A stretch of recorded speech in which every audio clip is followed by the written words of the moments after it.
সুপ্রিয় দর্শক, হক green world চ্যানেলে আপনাকে জানাই স্বাগত। থাম্বনেল এবং টাইটেল দেখে বুঝে গেছেন কোন গাছের ভিডিও করছি। হ্যাঁ বন্ধুরা, এই হচ্ছে বোগেনভিলিয়া বা বাগান বিলাস, কিংবা আঞ্চলিক ভাষায় একে বলা হয় কাগজ ফুল। আরও একটা নাম রয়েছে এর, মেশিন অফ ফ্লাওয়ার বা ফ্লাওয়ারিং মেশিন, যেটাই বলুন না কেন। এই গাছ খুব বেশি পরিচর্যা করতে হয় না, কিন্তু এর ফুল আপনাকে আপনার বাগানকে উজ্জ্বল করে রাখবে, মনকে প্রসন্ন দেবে। কারণ ফুলগুলো দীর্ঘস্থায়ী হয় এবং এর প্রচুর প্রচুর ভ্যারাইটি রয়েছে। তো সেই গাছ সম্পর্কে আজকে আমার আলোচনা। এখানে দেখুন কত সুন্দর লাগছে। প্রথম দিকে এরকম একটা কালার আসলেও যখন একটু গাছ ফুলগুলো একটু বয়স হয়ে যায় তখন আবার কিন্তু এই টাইপের হয়ে যায়।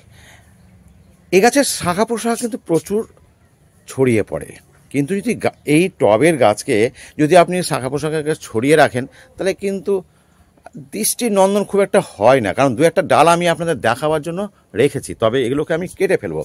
কেটে ফেলে গাছটাকে এভাবে শেপ সাইজ করেছি, দেখতেই পাচ্ছেন কত মোটা মোটা ডাল কেটেছি। একদিকে নয়, চারদিকে কেটেছি।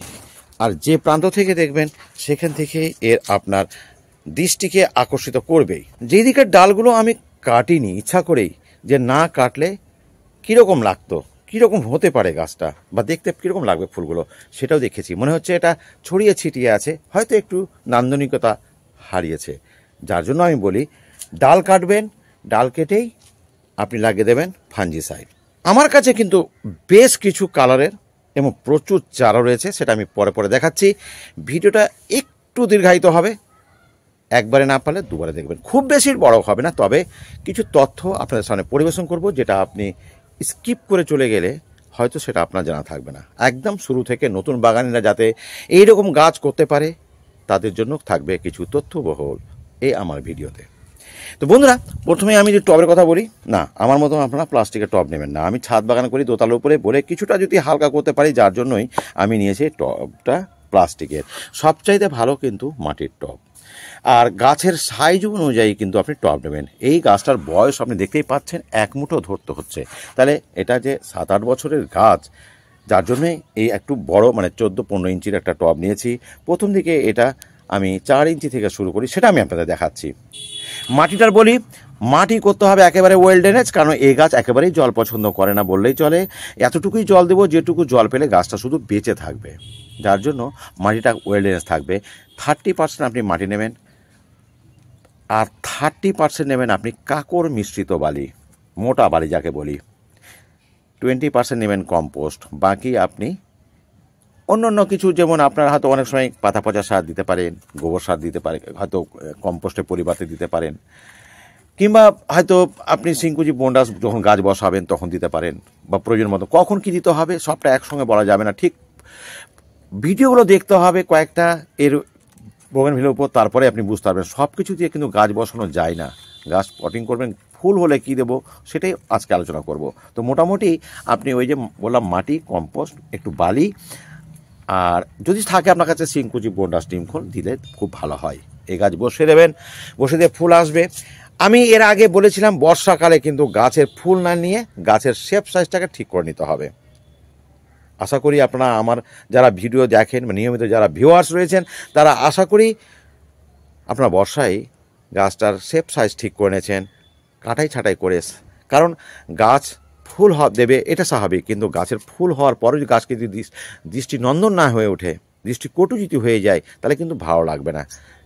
তাহলে গাছটাকে তৈরি করার সময় ছিল আমাদের বর্ষাকালে, এখন শুধু ফুল পাওয়ার সময়। তবে এখনও সব প্রোনিং করতে হবে, যে জিনিসটা আমি আপনাদের দেখেছি। এই গাছে কি খাবার দেবো, কোথায় রাখবো, কতটা জল দেবো, কখন দেবো, কিভাবে তার পরিচর্যা করবো, সব কিছু জানা আগে আমার কাছে কিছু ভ্যারাইটি রয়েছে, সেটা একটু দেখে নেওয়া যাক খুব তাড়াতাড়ি করে। সবচেয়ে বড় গাছ এইটা, দূর থেকে দেখালাম, সেটা দেখা আগে এখানে দেখাচ্ছি। একবার ফুল হয়ে গেছে হলুদ, দ্বিতীয়বারের জন্য তৈরি হচ্ছে সাদা। হয়ে যাওয়ার পর ঝরে যাচ্ছে ফুলগুলো, কারণ একটা সময় থাকলে ঝরে যাবে।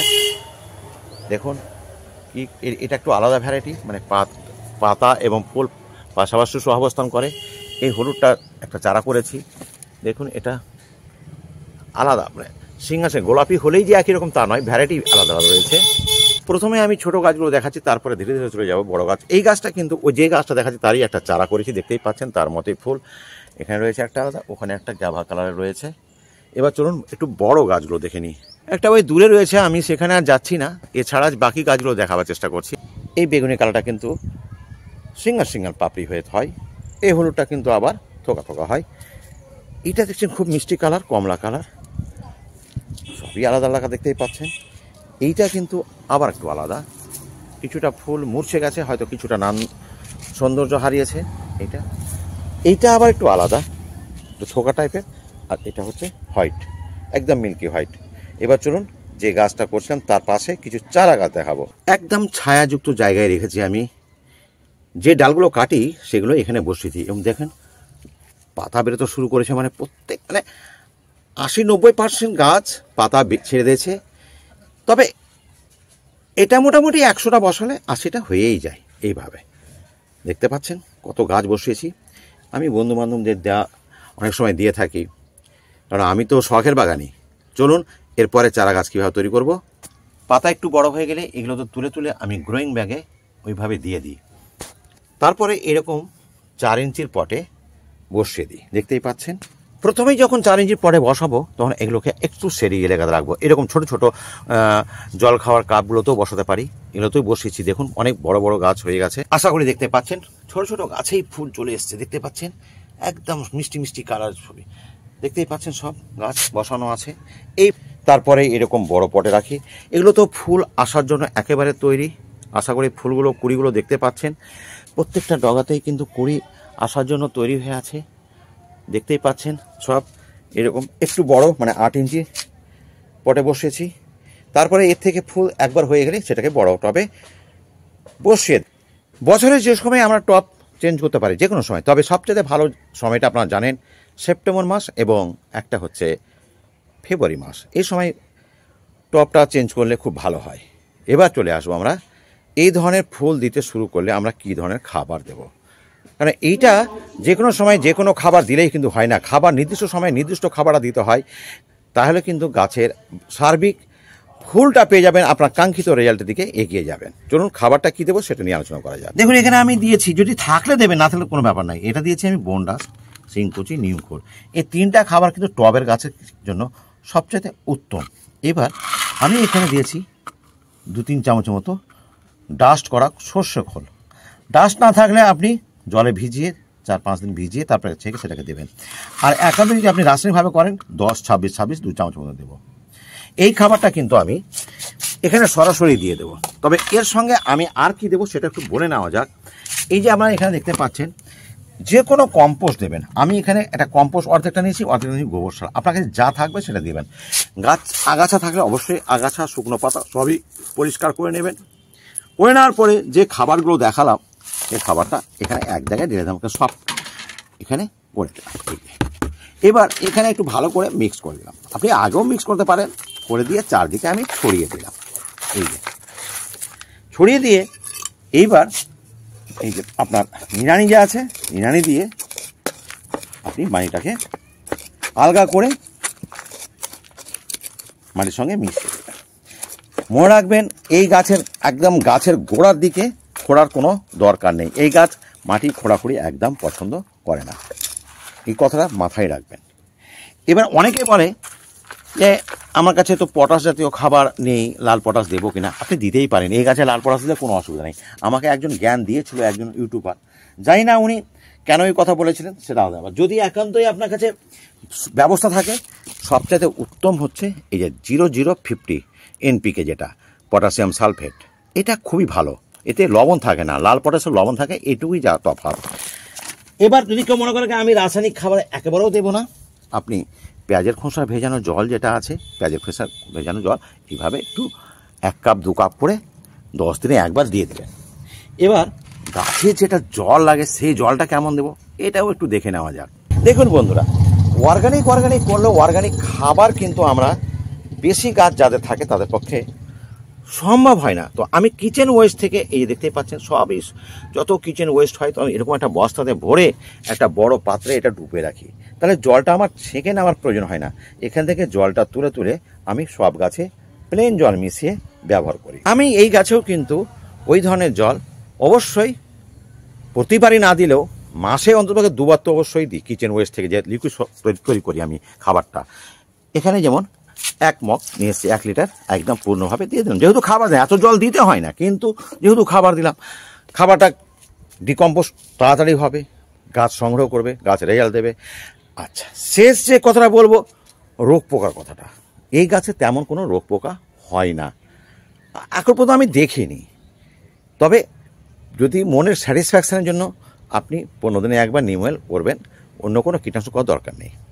এবার একেবারে যে পয়েন্টটা হয়তো ভেবেছিলাম বলবো না, কিন্তু সেটা বলার দরকার আছে। যে কথাটা বললাম যে সফট প্রুনিংয়ের ব্যাপারটা, সফট প্রুনিংটা আপনি অবশ্যই করবেন। ধরুন আপনি এই ফুলটি হয়ে শেষ হয়ে গেল, আপনি কাটবেন কোত্থেকে?